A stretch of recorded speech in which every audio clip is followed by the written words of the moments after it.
Esperança é uma palavra de origem latina que vem da expressão spes e significa acreditar que algo positivo pode acontecer, vai acontecer. Há coisa de 3 semanas atrás eu conversava com meu cunhado Elton sobre a quem pertenciam as narrativas da esperança. De um lado, os religiosos trazem a narrativa da esperança para si, e do outro, a ciência, através do experimento e da factualidade, busca respostas para um tempo tão obscuro e assombroso como nós estamos vivendo como população mundial. Esse cenário se configurou de uma maneira ainda mais brutal diante dos últimos acontecimentos com a proliferação da Covid-19 por todo o planeta. Mas muito antes disso, no Brasil, nós já tínhamos 20 crianças morrendo por dia por falta de saneamento básico.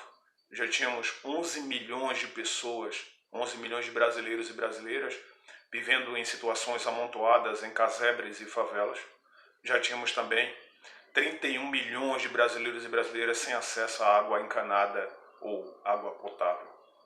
Esses cenários grotescos de genocídio social já acontecem há muito tempo aqui no nosso país por conta de um universo capitalista corrupto e brutal.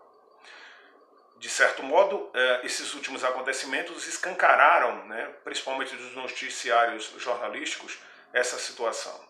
Até então, nós não sabíamos muito bem sobre essas coisas, não tínhamos esses dados de maneira permanente para cada um de nós. Tudo era muito incipiente, as informações eram quase sempre desencontradas e você precisava fazer o trabalho de um historiador em busca de fontes originárias que lhe dessem um suporte para que você pudesse encontrar essas informações devidamente respaldadas.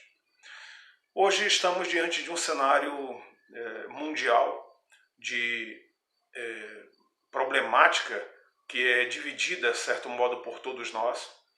Recebemos o aconselhamento da OMS, da Organização Mundial de Saúde, a que fiquemos em quarentena, e essa quarentena pode nos salvar.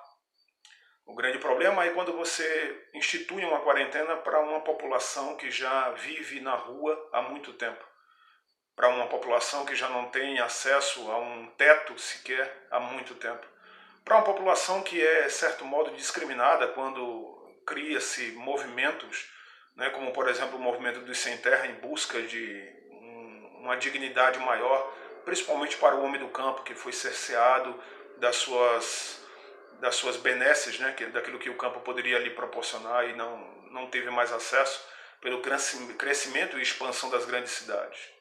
Vivemos diante de um cenário brutal, enquanto os órgãos sérios, a Organização Mundial de Saúde, dentre outros, nos aconselha que fiquemos em nossos lares, cuidando da nossa saúde e das nossas vidas, para que não haja uma proliferação e um pico maior dessa doença chamada Covid-19. As autoridades e a economia, que não quer parar em momento algum, nos instiga a sofrermos mais essa violência. A violência de expormos os nossos corpos a situações dantescas, de modo que voltemos para os nossos lares depois de um dia de trabalho e carregamos conosco como hospedeiros essa doença para que ela manifeste a sua proliferação de maneira maior nos lugares mais insalubres desse país. Estamos diante de um limiar de uma história como nunca antes vista por cada um de nós. Estamos diante da história da morte. E a história da morte é essa história que está sendo noticiada o tempo inteiro em todos os jornais. Estamos vendo a morte sendo computada todos os dias. Todos os dias temos as informações das frações de pessoas que estão morrendo. Na Europa, principalmente na Itália e na Espanha, números absurdos, como também já aconteceu na China. No Brasil, ainda um crescimento exponencial, mas um pouco ainda arrefecido pelos acontecimentos e mitigado principalmente pelo processo de quarentena instituído por alguns órgãos sérios desse país. Estamos diante de um cenário de morte como nunca visto antes na nossa história contemporânea. Estamos aprendendo com ela, estamos aprendendo a evitá-la, estamos aprendendo a não atender a porta quando ela bate às nossas portas pedindo para entrar e devassar toda a nossa vida e a nossa saúde. Estamos aprendendo a viver com a morte espreitando as nossas portas, mas estamos principalmente enfrentando essa doença com um fator preponderante e exponencial, que é a esperança.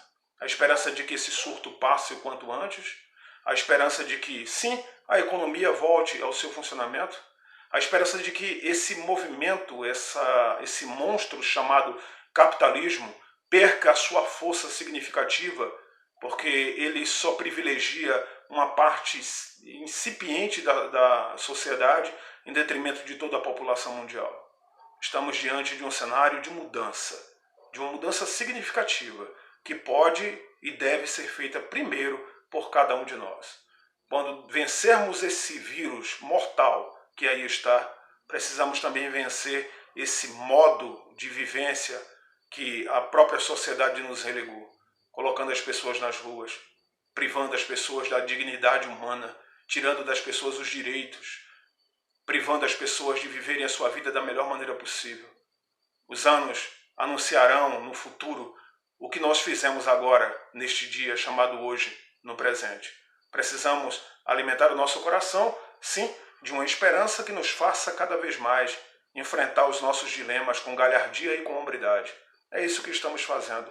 Aqueles que podem, aqueles que têm casa, aqueles que estão em suas casas, cuidando da sua própria saúde e da dos outros. Nessa união, nós conseguiremos vencer, quem sabe, ou pelo menos atenuar toda essa problemática que está diante dos nossos olhos. Depois, sairemos para uma outra luta, a luta contra essa panaceia que se chama capitalismo, que priva as pessoas de viverem com o mínimo de dignidade possível. Estamos diante de um cenário em que nós somos os principais atores. Até agora, éramos apenas aqueles que estavam como quem apenas vegetava diante da sociedade. Agora, estamos sendo conclamados, sim, a mudar todo esse cenário que está diante de nós, com o coração imbuído de uma esperança de que o mundo pode, sim, se tornar um lugar melhor e que o mundo pode, sim, se tornar um lugar para todos e não apenas para alguns privilegiados, como tem sido até os dias de hoje. Tá bom? Esse é um pequeno recado sobre toda essa pandemia e essa situação que nós estamos vivendo, mas sim, a esperança precisa estar gestada no coração de cada um de nós, para que possamos enfrentar toda essa adversidade juntos e com uma esperança que nos move sempre na direção daquilo que é melhor. Grande abraço a todos, até a próxima.